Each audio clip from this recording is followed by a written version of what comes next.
السلام علیکم دوستو، آپ دیکھ رہے ہیں شاجی ٹاکس۔ آج میں آپ لوگوں کو اسرائیل کے بارے میں بتاؤں گا کہ اسرائیل کیسے عرب میں قائم ہوئے۔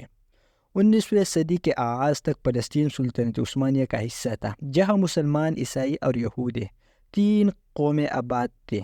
اس دوران یورپ میں زائنزم تحریک کا آغاز ہوا۔ یہ ایک ایسے تحریک تھے جس کا مقصد پوری دنیا میں آباد یہودیوں کو ایک یہودی ریاست کا قیام کے ذریعے متحد کرنا تھا۔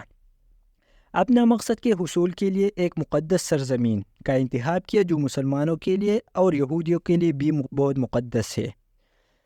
یہ مقام یہودیوں کے لیے دی ہولی لینڈ یا دی پرامس لینڈ کہلائی تھی، اور یہودیوں کے مطابق یہی وہ دی لینڈ آف کنعان ہے جہاں اللہ تعالیٰ کی جانب سے قوم یہود پر ان کی شریعت نافذ کی گئی۔ تو اس وجہ سے ساری دنیا میں موجود یہودیوں نے فلسطین کا رخ کر دیا، اور یورپ میں موجود یہودیوں کی پہلی لہر فلسطین آ کر آباد ہوئے۔ جنگ عظیم اول 1914 اور 18 کے درمیان ہوا تھا۔ اس جنگ کے نتیجے میں سلطنت عثمانیہ کا خاتمہ ہوا اور فلسطین کا کنٹرول برطانیہ کے پاس چلا گیا۔ یہ 1917 کا دور ہے جو برطانیہ نے یہودیوں کے الگ ریاست کی حمایت کر دی، جس کے بعد فلسطین میں یہودیوں کی ہجرت میں اضافہ آئے۔ جہاں بھی یہودی تھے ان میں زیادہ لوگوں نے فلسطین ہجرت کی اور آباد ہوئے، جن کے سبب وہاں موجود عرب اور یہودیوں میں تنازعات شدت اختیار کر گئے اور صورتحال جنگ تک جا پہنچی۔ ایسی صورتحال میں برطانیہ کو پیچھے ہٹنا پڑا اور یونائٹڈ نیشن نے فلسطین کا کنٹرول سنبھال لیا۔ یونائٹڈ نیشن نے فلسطین کو دو علیحدہ ریاست یعنی عرب فلسطین اور یہودی اسرائیل کو تقسیم کرنے کی منظوری دے دی، اور یروشلم جو مسلمانوں اور یہودی دونوں کے لیے ایک مقدس جگہ ہے کو یونائٹڈ نیشن کے زیر انتظام ایک آزاد بین الاقوامی علاقے کا درجہ دے دیا گیا۔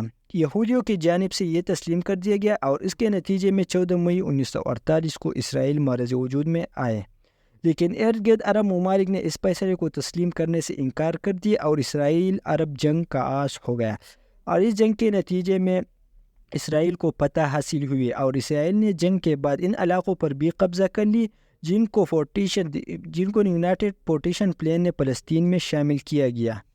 اس جنگ کے بعد فلسطین تین حصوں میں تقسیم ہو گیا: ویسٹ بینک اور مشرقی یروشلم پر اردن، جبکہ اعضاء پر مصر کا قبضہ ہو گیا، جبکہ مصر فلسطین کے 78% علاقے ہیں جس میں مغربی یروشلم بھی شامل ہے، ان پر اسرائیل کا قابض ہو گیا۔ اس کے نتیجے میں 7 لاکھ فلسطین بے گھر ہو گئے۔ اس دن کو النقبہ یعنی تباہی کے نام سے یاد کیا جاتا ہے۔ 1967 میں ایک بار پھر عرب طاقتیں اور اسرائیل آمنے سامنے ہوئے۔ اس جنگ کو 6 Days War کہا جاتا ہے۔ اس جنگ میں اسرائیل کو زبردست فتح حاصل ہوئی۔ اس جنگ کے بعد فلسطین کا نقشہ کچھ یوں دکھائی دیتا تھا۔ اب پوری فلسطین پر اسرائیل کا قبضہ ہو چکا تھا۔ جب حالات معمول پر آنا شروع ہوئے تو پھر بڑی تعداد میں یہودی ویسٹ بینک اور اعضاء منتقل اور آباد ہونا شروع ہو گئے، جس کے بعد فلسطینیوں کی جانب سے شدید جدوجہد سامنے آئے اور احتجاجی تحریک شروع کی۔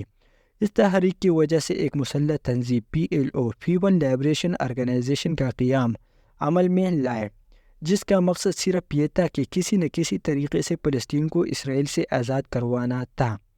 کئی سالوں تک جنگ جاری تھی، بالآخر PLO نے اسرائیل کے ساتھ علاقے کو تقسیم کرنے کا معاہدہ کر لیا گیا، مگر بات یہاں ختم نہیں ہوئی۔ مزید یہودیوں کو فلسطین آباد کیا جانے لگا۔ یونائٹڈ نیشن نے بھی اس عمل کو غیر قانونی قرار دیا اور بالآخر فلسطین میں بغاوت نے جنم لیا۔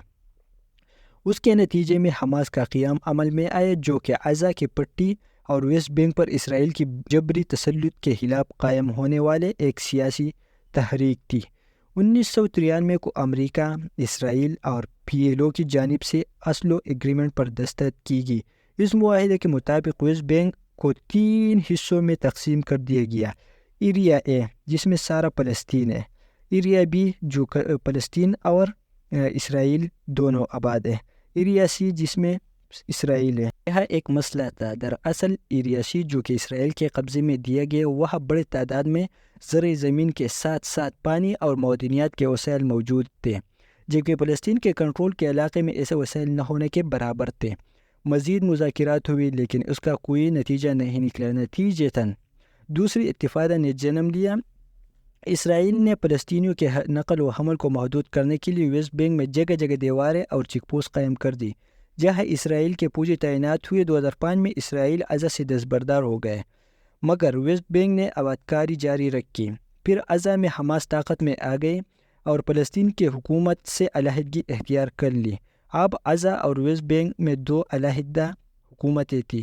اسرائیل نے غزہ کا گھیراؤ کر لیا گیا اور ہر قسم کے زمینی، بحری اور فضائی راستے بند کر دیا۔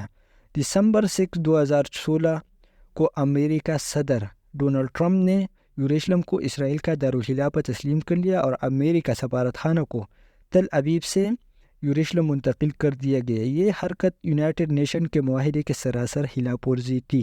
اب 2023 میں اسرائیل اور فلسطین کی صورتحال کچھ یوں نقشہ پیش کرتی ہے۔